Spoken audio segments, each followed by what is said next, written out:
Tinecho.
Yeah, it is true. It is our second loss in the Premier League, and we still have a lot to improve departmentally in the team.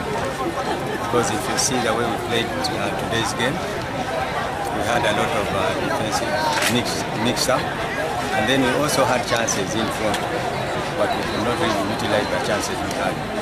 So we still have a lot of technical work to be done, so that we can begin achieving the objective we want. First of all, I have to thank the Almighty who has enabled us to get this win.